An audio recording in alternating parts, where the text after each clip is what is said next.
കുറിപ്പിലേക്കുള്ള വഴി എങ്ങനെയാണെന്ന് പറഞ്ഞാൽ ബേസിക്കലി എനിക്ക് ഫിലിം മേക്കിങ്ങിനോട് പ്രത്യേക താല്പര്യം ഉണ്ടായിരുന്നു.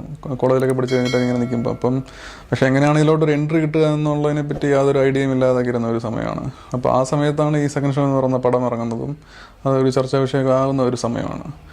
അപ്പോൾ ആ സമയത്ത് കോളേജിൽ എന്നോട് പഠിച്ച ജിഷ്ണു എന്ന് പറഞ്ഞൊരു സുഹൃത്തുണ്ടായിരുന്നു. അപ്പം അവന് ഫേസ്ബുക്ക് വഴി ശ്രീനാഥ് രാജേന്ദ്രൻ എന്ന് പറയുന്ന സെക്കൻഡ് ഷോയുടെ സംവിധായകനുമായിട്ട് ഒരു കണക്ഷൻ ഉണ്ടായിരുന്നു. അപ്പോൾ അവനോട് ഞാനും ഈ ഇങ്ങനെയുള്ള എൻ്റെ താല്പര്യത്തെ പറ്റിയൊക്കെ പറയാറുണ്ടായിരുന്നു. അവനും സിനിമാ താല്പര്യമുള്ള ഒരാളും കൂടെയാണ്.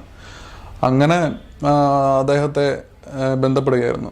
അപ്പോൾ ആ സമയത്ത് മനസ്സിലുണ്ടായിരുന്ന ചില ആശയങ്ങൾ അദ്ദേഹമായിട്ട് പങ്കുവയ്ക്കുക എന്നുള്ള ഒരു ഉദ്ദേശത്തോടെയാണ് ബന്ധപ്പെടുന്നതും അദ്ദേഹത്തെ എറണാകുളത്ത് പോയി നേരിൽ കണ്ട് സംസാരിക്കുകയൊക്കെ ചെയ്യുന്നത്.